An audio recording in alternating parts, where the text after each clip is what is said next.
everyone, my name is Brandon and today I will be showing you how to bench press. So step one on how to bench press is to acquire the means to bench press.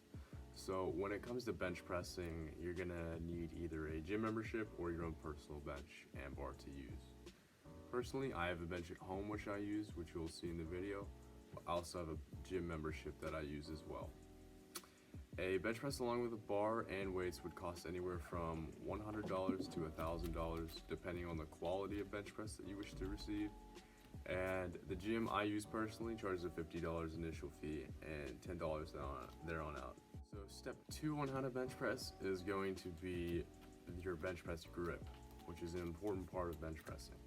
So when gripping the bar, you should keep your hands shoulder width apart and make absolutely sure that your hands are placed so that your right and left pectoral muscle are taking on even loads and distribution of the weight. So different variations of grip include close grip, wide grip, reverse grip, as well as suicide grip. The most effective for building chest will be a standard grip with your hands shoulder width apart. So step three is going to be to determine the bar path.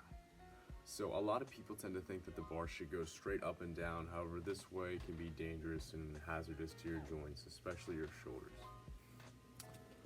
The bar should initially be over your shoulders so that your chest is not bearing the weight. On the way down, the user's elbow should be kept inside and not flared out to prevent injury.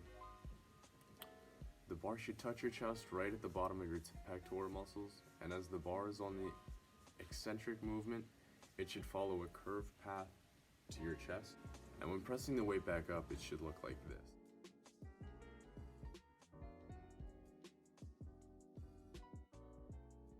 Step four on how to bench press is going to be your form. So firstly, lay flat on the bench where your eyes are directly underneath the bar. Position your grip as mentioned previously. For optimal chest activation, you should also arch your back slightly like this. Make sure that your feet are in firm contact with the ground because leg drive is an important part of bench pressing that many tend to forget. And finally, lift the bar off the rack and do as mentioned in the previous steps. For step five on how to bench press, I would like to go over things to avoid when bench pressing.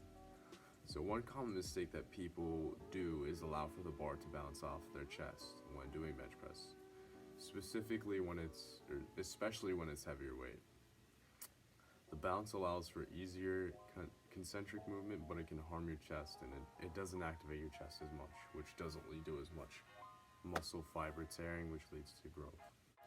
Another thing people can get wrong about bench press is the arch. As mentioned, an arch is good for optimal chest activation, but too much of an arch can be a bad thing and give you no benefits. Finally, step six is going to be safety.